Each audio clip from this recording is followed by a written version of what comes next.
morning, good afternoon. Diyan, buhay tayo ng apoy. Diyan tayo mag-init ng tubig para kape. No?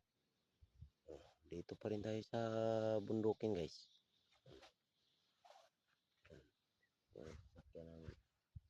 Sasakyan namin. Lapit na kami maka-home sa kuan. May naiwan na lang na 110 kilometers na ma-home na tong kuan. Bulldozer na hinatid natin. So, ako aalis naman ako. Sila naman ako sa kabila, sila mag-travel. Okay na to. Ayan, daan okay na. So, iwanan na natin sila. Tayo aalis na. Tingnan mo mga kasama ko. Nasa lupa rin lang. Yung iba nasa puwit ng lubid. Kasama ko. Ayan.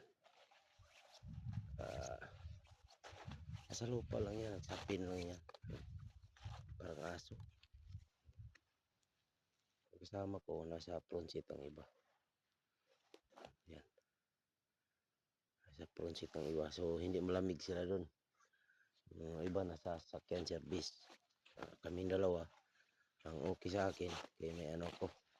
May folding bed. Dito tayo tulog, guys. Tis-tis lang para maitawid ang pag-aaral sa mga bata. Magalingan nyo, anak. Pag-aaral nyo. Alam ko magaling kayo. Galingan nyo pa para makauwi ng papa nyo. Para di na matulog papa sa bundok. Bundok talaga tulog papa nyo. Di maiwasan. Eh, nasa ano tayo. Nasa film.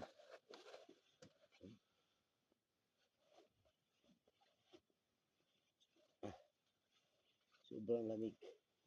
Kahit dublehin mo kang kumot, malamig talaga. Kunti lang ang tulog para di lang mapagod masyado. Tupian na natin ito kayo. Tapos natin magkape, alis na tayo.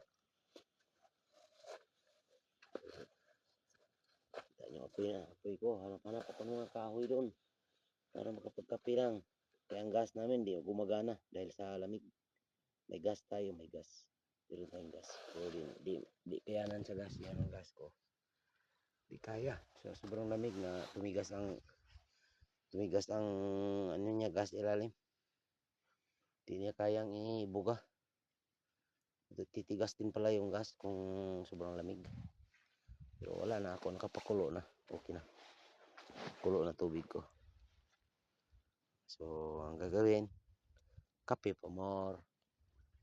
So, kung gusto ng video natin, like and follow and share, guys. Hanggang dito lang, babay na tayo.